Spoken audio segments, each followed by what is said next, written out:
ballroom glowed in golden glass, high above the Manhattan skyline. Waiters in crisp tuxedos weaved through crystal chandeliers, carrying trays of champagne that never stayed full for long. Laughter bounced off the walls like money didn't exist. And to Griffin Wells, it didn't, not anymore. He stood under the spotlight, hand resting on a sleek podium engraved with his foundation's logo. Griffin, the 37-year-old tech visionary, clean-shaven and camera-trained, smiled like a man who'd curated every inch of his success. Beside him, his PR manager adjusted his cufflinks. "You look every bit the future president of Silicon Valley," she whispered. He winked. The room shimmered with influencers, CEOs, and senators.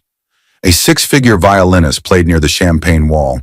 His fiancée, Danica Chase, floated across the floor in a diamond-studded dress, her face sculpted by money and makeup, laughing at jokes she didn't hear. Everything was precisely as it should be, until it wasn't. The double doors creaked open mid-speech, not loudly, but just enough. A soft hush pulled at the edges of the crowd. Heads turned, first in annoyance, then disbelief. At the entrance stood a woman in a pale blue satin dress. She didn't belong, not by invite, not by association, not anymore. Her face wasn't made for gossip columns. It was made for memory. Juliet. Griffin's throat caught on air. His body stayed still, but his heartbeat rattled like glass under pressure. She hadn't changed much, except she had. Her eyes weren't the same. The girl he ghosted was gone. The woman before him radiated something else, calmness that could cut. Then the true rupture. 4 children followed in behind her, small, polished, quiet. 2 boys in navy suits, 2 girls in white tulle dresses with blue satin bows. They didn't fidget. They didn't stumble. They walked beside her as if rehearsed, and they looked just like him.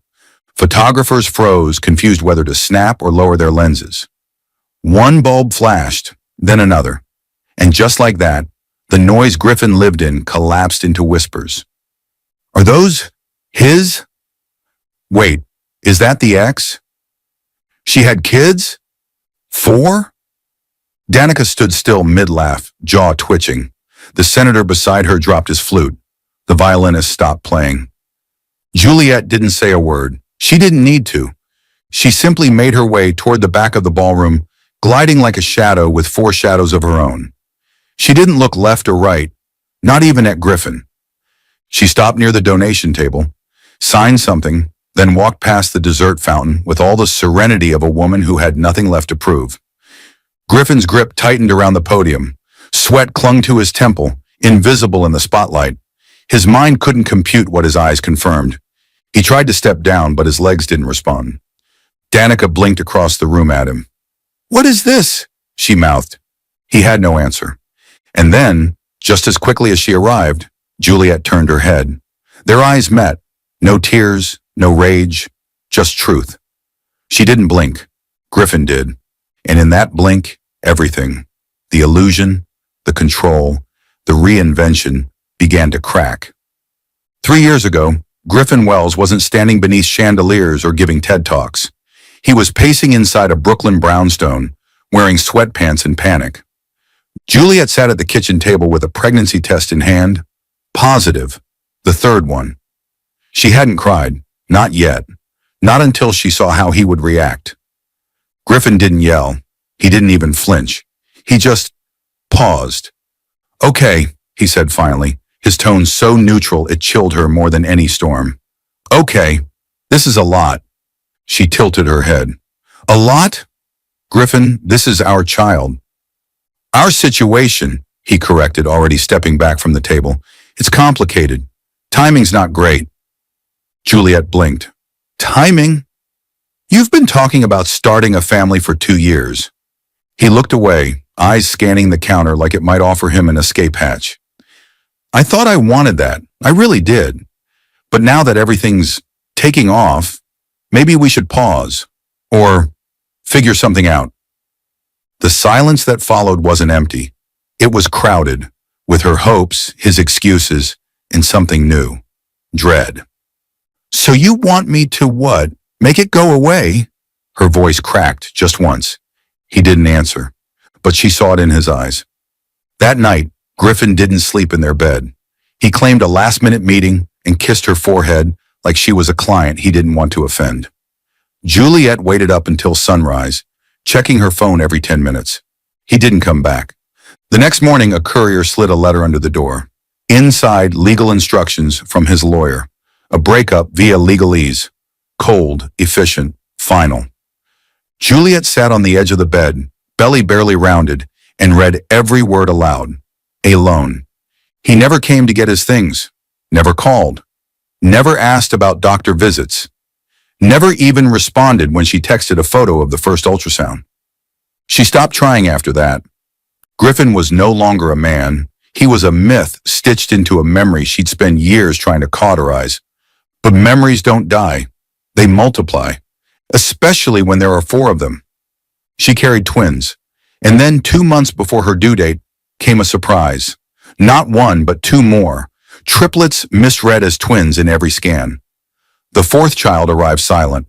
A second cry came seconds later. All survived, barely. Juliet survived too. Just barely. Not because of him, because she had no choice. She left New York for a while, moved back to Vermont with her sister, found temp work online, and learned how to sleep with one eye open and both arms full. She refused pity, refused gossip, refused to let her children grow up feeling unwanted. What she didn't refuse was ambition. She built something, quietly, relentlessly. And now she had returned, not to make a scene, not to seek revenge, but to remind Griffin that ghosts don't stay buried just because you stop believing in them. Back in the present, Griffin stood frozen in his tuxedo, while across the room, 4 small faces blinked up at him. Not one of them smiled, and for the first time in his life, neither did he.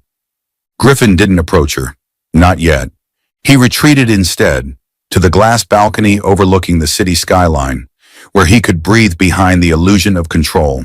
Below, the city buzzed, oblivious. Inside, the Gala whispered with recognition and rising scandal. He kept his back to them. The children. Her. Juliet. He hadn't said her name in 3 years. Hadn't heard it either. Not since she was quietly erased from his biography. The PR firm scrubbed every trace, every article, every tagged post. He paid extra for silence, and silence had worked. Until tonight. The problem wasn't just that she was here. It was that she looked unshaken, as if time had sculpted her into something sharper, calmer, as if motherhood had made her immune to him. He heard the glass door slide open behind him. "Are you going to say something?" It was Claire, his executive assistant, loyal, poised, and until tonight, his safest confidant. Griffin kept his gaze forward. "How long have you known?" Claire hesitated. "That she was back? This morning. But I didn't think she'd show up here. Not like this." He turned. "4 kids, Claire." "I counted." "Jesus. You shouldn't be surprised." He flinched. "I didn't know." Claire raised a brow. "Didn't want to know." The accusation landed. Quiet. True. Griffin folded his arms. "So what happens now? Do I go over and... what? Apologize? Ask if they're mine?" "They don't need you to ask," she said flatly. "They look like you. Everyone can see it. The question is, can you?" He blinked. "Griffin, people are already whispering. The press is here. This could bury you." He almost laughed. "You think I care about press right now? Since when don't you?" Fair point. He turned back to the skyline, but now the city didn't feel like his. It felt distant, foreign, like a movie set he no longer belonged to. "Why now?" he muttered. "Why tonight?" Claire softened. Maybe she waited until they could walk in by themselves. That stung more than it should have. His eyes scanned the reflection in the glass.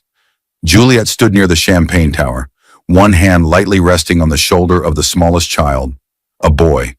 The others circled her like planets. She wasn't seeking attention. She didn't need to. Attention found her anyway. And so did the truth. Griffin suddenly remembered the mirror in their old apartment. the one in the hallway that Juliet hated. "It shows you what you don't want to see," she used to say. He never understood that, until now, because all around him, mirrors reflected a man he didn't recognize. A man whose past was walking the room, short-legged, big-eyed, and silent. He grabbed his whiskey and turned to Claire. "Find out where she's staying." Claire blinked. "You're going to confront her?" I'm going to understand her." He left the balcony and re-entered the gala. But this time, every step toward Juliet felt like a countdown. Not to a conversation, to a reckoning. Griffin approached slowly, but Juliet didn't move. She stood near the ivy-draped champagne tower, a flute in her hand untouched. Around her, guests gave her a wide berth, as if unsure whether to gawk, greet, or escape. Her presence cracked the gala's polished atmosphere like a stone through stained glass. But it wasn't the dress or the children or the questions hanging in the air like perfume. It was her eyes, still, focused, waiting. "Juliet," Griffin said, the name nearly foreign in his own mouth. She turned, and in that moment, his breath caught. Not because she looked different, though she did. Time had sculpted her cheekbones, set resolve in her posture, but because she didn't flinch. There was no tremor in her expression. No grief, no longing, no anger. Just observation, a surgeon's calm, a mother's restraint. Griffin managed a shallow breath. "You look... well." Juliet glanced at her children. "They do, don't they?" He blinked.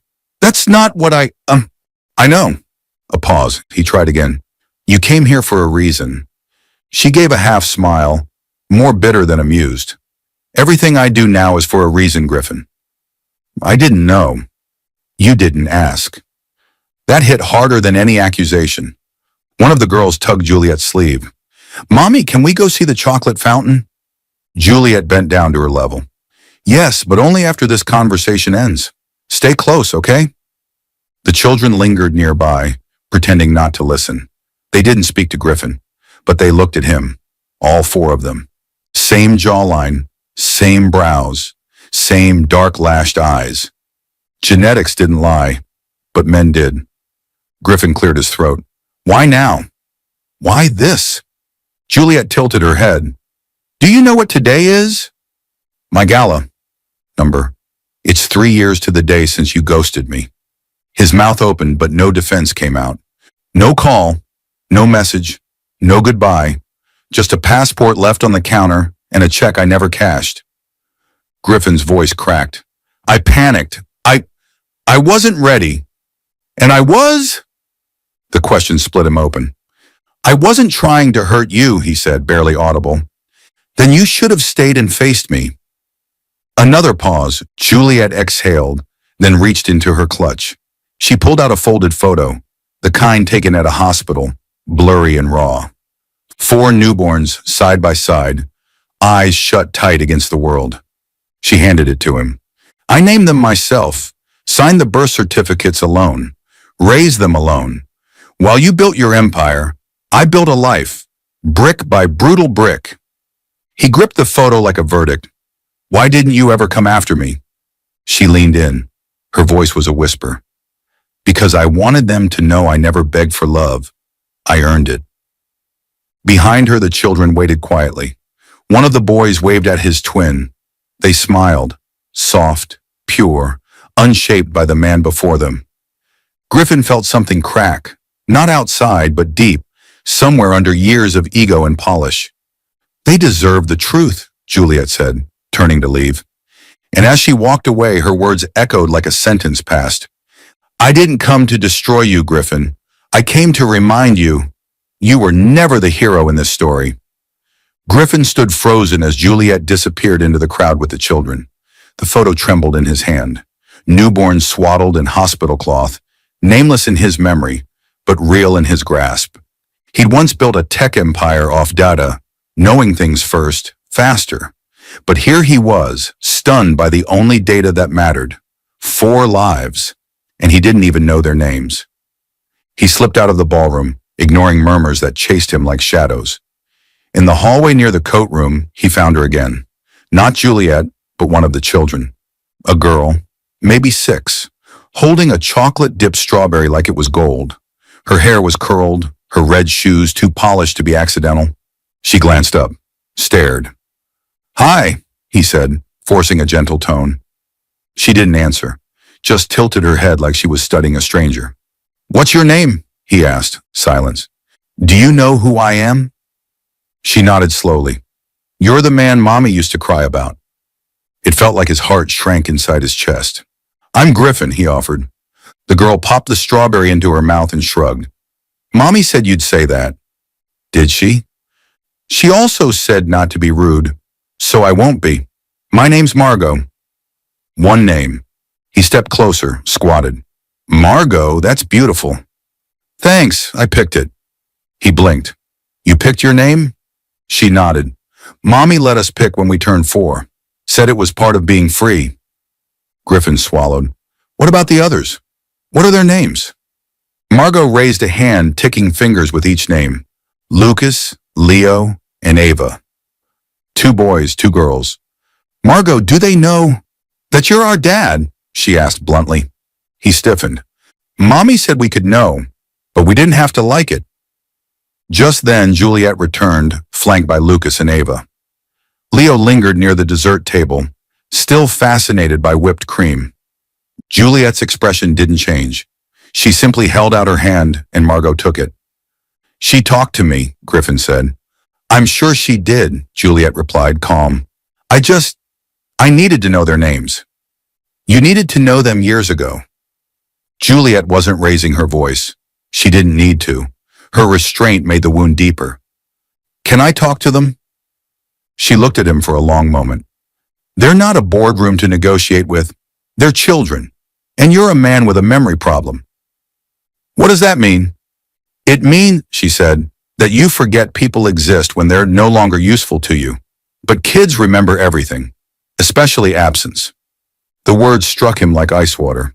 "I just want—" "You want," she cut in, "what you always want.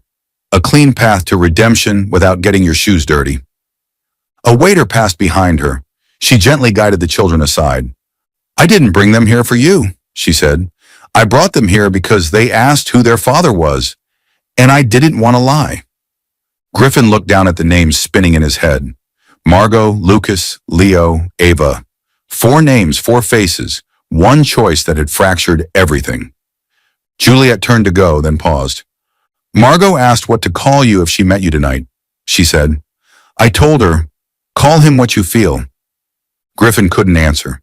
He didn't know which would hurt more, being called Dad, or nothing at all. Griffin didn't sleep, not after Juliet left the gala with the children, like a calm storm passing through, leaving everything intact but somehow ruined. The next morning, his assistant barged into his office without knocking, a line she had never crossed in 7 years. "You need to see this," she said, voice brittle. She dropped a folded newspaper onto his desk.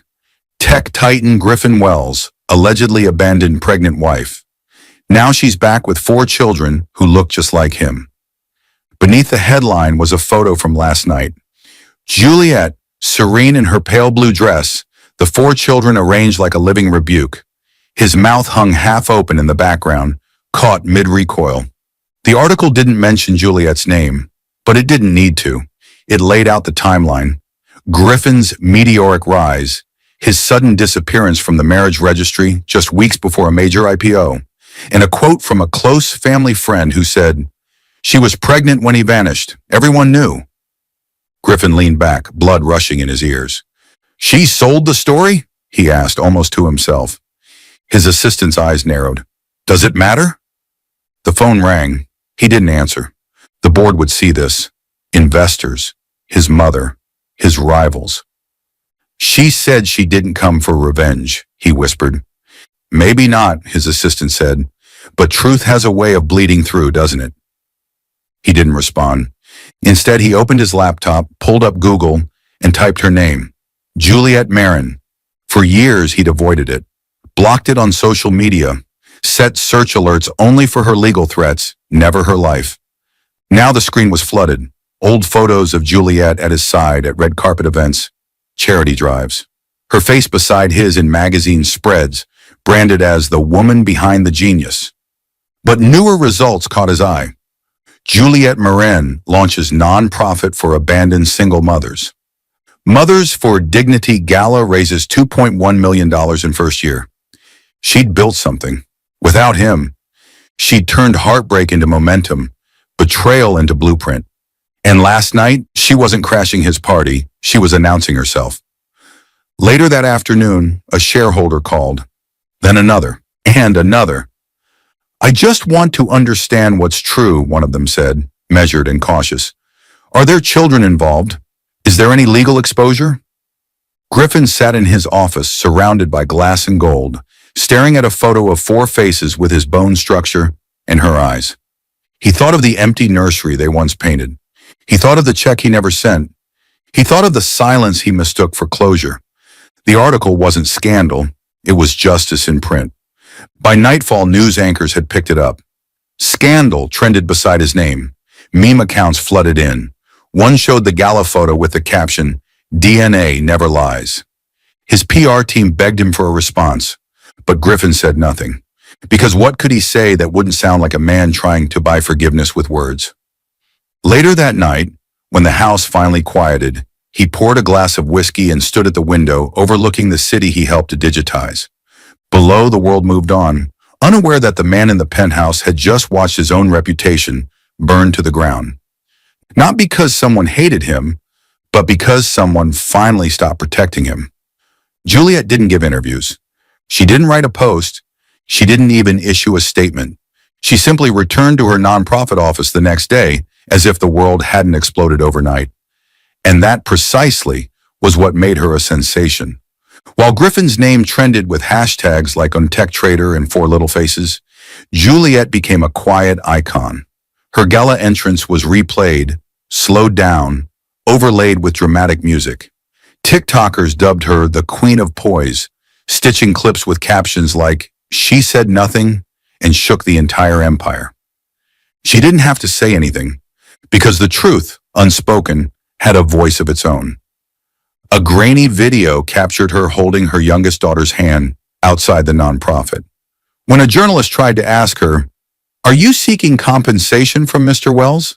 she simply smiled and helped the child into her car. The clip went viral in under an hour. "She doesn't want money, she just wants peace," one commenter wrote. "That's what makes her dangerous." Inside his penthouse, Griffin scrolled endlessly. His PR team had drafted 3 versions of a statement, one denying, one accepting partial truth, and one apologizing. He hadn't approved any of them. "Sir, you're bleeding out in silence," his publicist said on a call. "Then maybe silence is what I deserve," he muttered. Juliette's quiet refusal to engage became her power. And with it, something unexpected began to shift. People started digging deeper. Old court records surfaced, sealed but not impenetrable. Records of Juliette filing for child support, for abandonment, acknowledgement. All dismissed due to technicalities or Griffin's legal walls. Now the public saw the pattern. He hadn't just ghosted her, he'd erased her. Sponsors began backing out.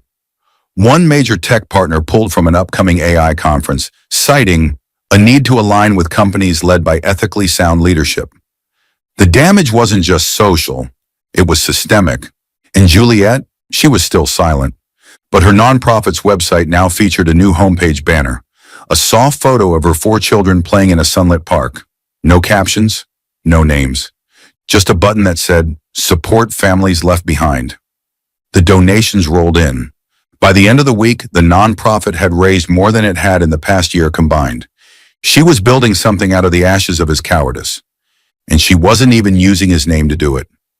Late that Friday night, Griffin sat alone in his dark office, the skyline blinking like it was mocking him. He opened Instagram. Her page was private.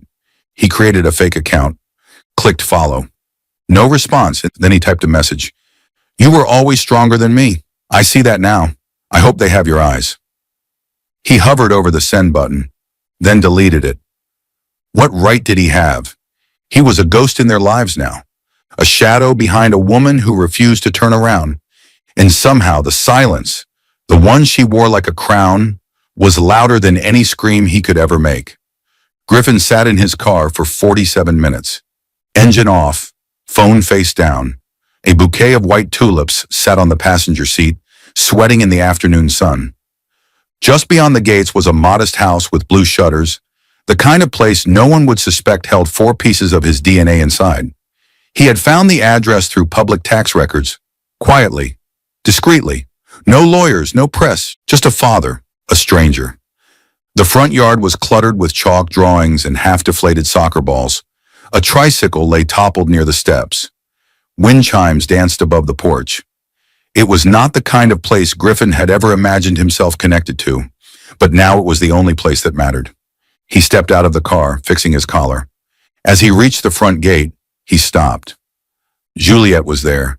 She had stepped onto the porch holding a basket of folded laundry, barefoot, her pale blue sundress swaying in the breeze.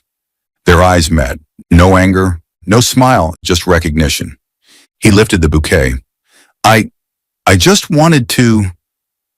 No, she said gently, like a whisper meant for a different time. You don't get to come here. I'm not trying to make a scene. She stepped down 2 steps, her tone still soft. Then don't. There was no rage, no drama, only a boundary spoken with unbearable kindness. I didn't know how to do it, he said, voice cracking. The whole being a father thing. I didn't think I could. So I ran. Juliet looked at the flowers, then back at him. They're not waiting for you, Griffin. I didn't raise them too. That hurt more than shouting ever could. He swallowed. Can I see them? Just once. She shook her head slowly. It wouldn't be for them. It would be for you. A small face peeked through the curtains. One of the girls. Maybe 6 or 7. Curly hair. Curious eyes. He took a step forward. Juliet turned slightly. Go back inside, honey. The curtain dropped. The moment ended. I'm not punishing you, she said. This is mercy. For all of us. Griffin's throat tightened. Do they know about me? She nodded once. The truth, not the headline, not the hashtags. He lowered the flowers. She reached for them, then paused. Leave them for someone you've already hurt. He looked down ashamed. I never stopped thinking about you. I know, she said. That was part of the problem. He stepped backward toward the gate. I'm not going to write a book, she added. I'm not going to destroy you in interviews. That's not the kind of legacy I want to leave them. Griffin stopped at the edge of the sidewalk, eyes damp. Then what will they remember? Juliet hesitated. Then, that I stayed. And you didn't. He nodded, turned, walked away. The bouquet was still sweating in the sun. Juliet went inside, closed the door behind her, and held her breath for a long, quiet moment. Then one of the twins asked, Mommy, who was that man? And she answered, without trembling, someone I used to know. The news didn't break all at once. It dripped slowly, like a leaky faucet, until the public couldn't ignore it anymore. First, a blurry photo of Juliet leaving Griffin's gala with 4 children in tow. Then a whisper in the financial press. The reclusive ex resurfaces with look-alike kids. The tech world buzzed. Social media trended. Investors grew skittish. But Griffin wasn't at the office to address it. He wasn't at the lab, or in San Francisco, or Dubai. He had disappeared again. Only this time, the world noticed. Juliet sat at her small kitchen table, sipping tea while the children argued over cereal. She'd stopped watching TV, stopped opening the comments on the viral posts. She knew better than to try and control how the world processed a narrative it didn't earn the right to own. But then came the envelope. Thick, ivory, no return address. Inside, an invitation. It wasn't to another gala. It was a board hearing. Private, urgent. The foundation Griffin had built was under scrutiny. The investors wanted reassurance. The media wanted fire. And for the first time in years, Griffin had written her directly. Just one sentence. You're the only person who ever really knew me. Will you speak for who I used to be? Juliet read it twice, then folded it and tucked it into her drawer. She didn't answer. Across town, Griffin sat in a dim hotel suite, watching his empire fracture on cable news. Wells Global hit with renewed scrutiny after silent founder vanishes. He had built everything on image, stability, logic, perfection. But the truth had always been unstable, emotional, human.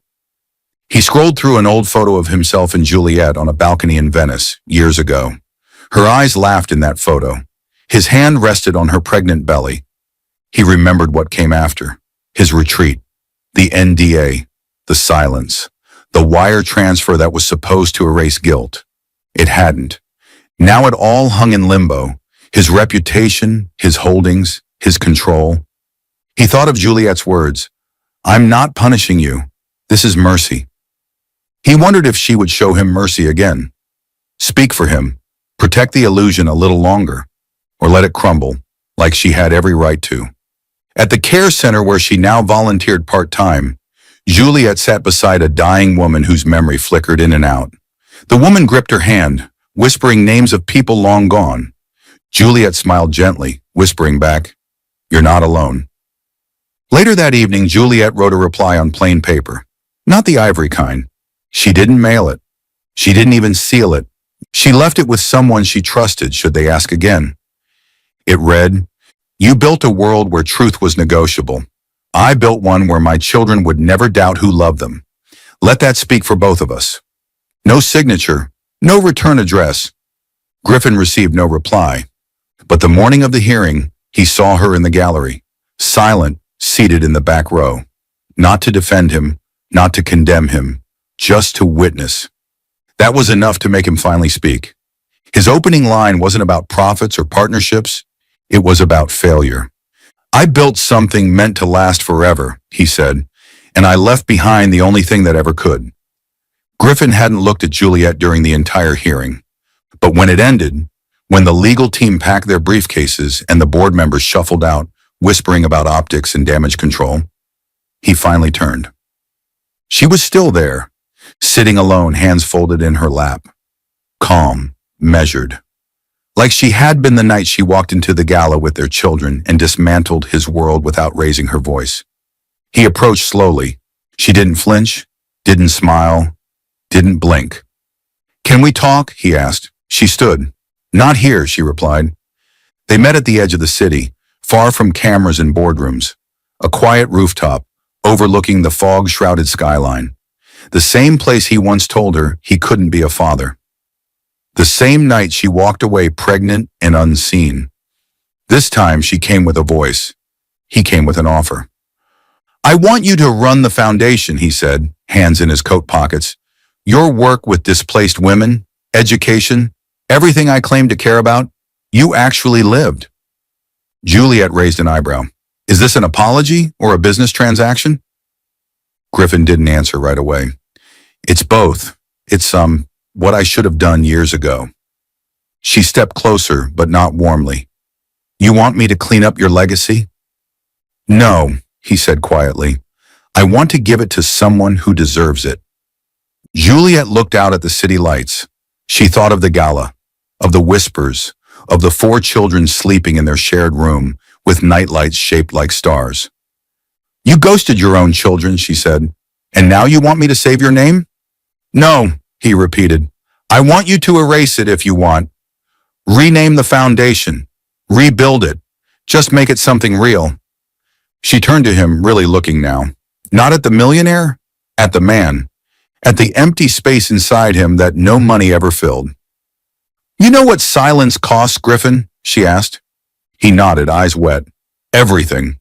She paused, then reached into her bag. Pulled out a folded sheet of paper, unfolded it slowly. The draft of a new charter, one she had written long ago, before the twins were born, back when she believed he'd want to build something together. "I wrote this before you disappeared," she said. "I thought we were building something real then." He took the paper with shaking hands. "I'll sign it," he said. "I already did," she replied. "I just never submitted it." Silence settled again, but not the kind that haunted, the kind that closed a chapter. Back home, Juliet placed the signed papers in her filing cabinet beneath the children's drawings and medical forms. She didn't tell the kids, not yet, but later that night, when one of them asked why the stars on the ceiling were flickering, she smiled. "Because even stars get tired," she whispered, tucking them in. Griffin watched the news the next morning. The foundation had been renamed. The Juliet Wells Initiative for Unheard Voices, quietly launched with zero press fanfare and a single photo. A woman standing in front of a modest center for women's health, surrounded by children. No millionaire in sight. He didn't cry. But for the first time in years, he didn't reach for his phone either. He just sat there and listened to the silence he left behind. Rain tapped softly on the windows of the modest townhouse, the kind Juliet had chosen for its quiet, not for prestige. In the upstairs hallway, the children were playing hide and seek. Laughter bounced off the walls, shrill and full of the kind of innocence she fought so hard to protect. Until the drawer opened. It wasn't locked. It wasn't meant to be found, not yet. But children, as always, were curious. Inside was a pale blue envelope, weathered at the corners, slightly smudged by time. One of the twins pulled it out, inspecting the slanted handwriting. "Mom," she called, voice uneven. "This says your name." Juliet appeared moments later, a towel in her hand, mid-laundry. When she saw what they were holding, her hands froze. She hadn't touched that letter in over a year. It was Griffin's handwriting. She'd found it hidden behind a legal binder months after the gala, tucked inside an old briefcase delivered quietly by his assistant. No name, no return address. Just the letter, unsigned, unread, until now. The children gathered around her. "Can you read it?" one asked. Juliet hesitated, then nodded. She unfolded it slowly, smoothing the page out on the kitchen table. Her voice was steady, but something inside her trembled. "Juliet, I don't expect forgiveness. I wouldn't know what to do with it if you gave it. But I owe you a truth. The night I left, I was afraid. Not of being a father, of being seen. I knew you'd know the worst in me, my cowardice, my selfishness, and you'd still love me. That terrified me. I didn't ghost you. I ghosted the version of myself I couldn't face. If the children ask someday, tell them I never stopped thinking about them. That I saw their photos in every donation I made, every award I accepted, every mirror I passed. You made them real, and you made me see what real looked like. I left because I didn't deserve that kind of light." G. Silence hung after the last word. The kids didn't ask who G was. They already knew. Juliet folded the letter again, her fingers slow, deliberate. She didn't cry. Instead, she walked to the pantry, pulled down a small wooden box, and placed the letter inside, next to hospital bracelets, baby photos, and the foundation's first donation receipt. "Is he coming back?" one of the boys asked. Juliet met his eyes. "No," she said gently, "but he sent something more honest than presents." The children didn't fully understand. But that night, none of them asked about their father. They just asked for an extra bedtime story, and she gave them one she wrote herself. 3 weeks later, Griffin Wells stood in the last place he ever imagined, behind the velvet ropes of an exhibit bearing his name, surrounded by photographs he hadn't curated. It was the new children's wing of the city's most prestigious public library, sponsored not by his tech foundation, but by Juliet's. The signage read, "The light we deserve, a dedication to quiet strength." He hadn't been invited. He came anyway. There was no red carpet, no press, just a quiet crowd of families, kids running with juice boxes, parents in second-hand coats, and shelf after shelf of children's books selected with care. Griffin didn't spot her at first. She was kneeling on the floor with one of the twins, helping her glue together a paper crown.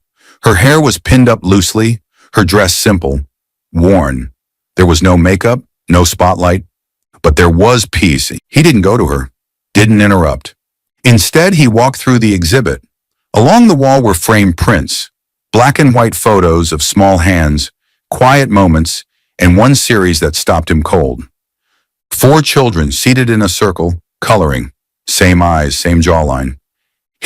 Each photo bore a name: Leora, Gabriel, Eden, Miles. Beneath them, a quote: "We are not the echo of what left us. We are the future that stayed." Griffin backed away slightly. There were tears, but he didn't let them fall. He exited through the side entrance, unnoticed. That night, he returned to his penthouse for the final time. He didn't turn the lights on. There was nothing left in the space but shadows. The art had been removed. The staff dismissed. The grand piano now silent, its cover closed like a casket. Griffin walked the length of the marble hallway and stopped in the bedroom doorway. The bed was untouched. He reached into his pocket and pulled out a small velvet box. Inside, the engagement ring he had once designed for Juliet, never delivered. It had sat in a drawer for 3 years. He placed it on the windowsill, where the city lights could see it. Then he moved to the wall safe behind the painting. Inside, a USB stick. The one Juliet had returned by courier after the gala. No note, no explanation, just the file. He slid it into his laptop and hit play. There was no video, only a voice, Juliet's. You once asked me before you left, what kind of woman forgives someone who walks out on her while she's carrying 4 lives? I never answered, because I hadn't become her yet. You see, Griffin, forgiveness isn't a favor. It's not a transaction or a peace treaty. It's something we grow into if we survive long enough. I grew without you, but I also gave our children your smile, your stubbornness, and your capacity to feel, even when you pretend you can't. So for them, I forgive you. For me, I've already moved on. The file ended. No music, no signature. Just silence. Griffin leaned back, staring at the black screen. Then slowly he closed the laptop and reached for the remote. He turned off the lights, room by room, until only the reflection in the window remained, and even that eventually faded.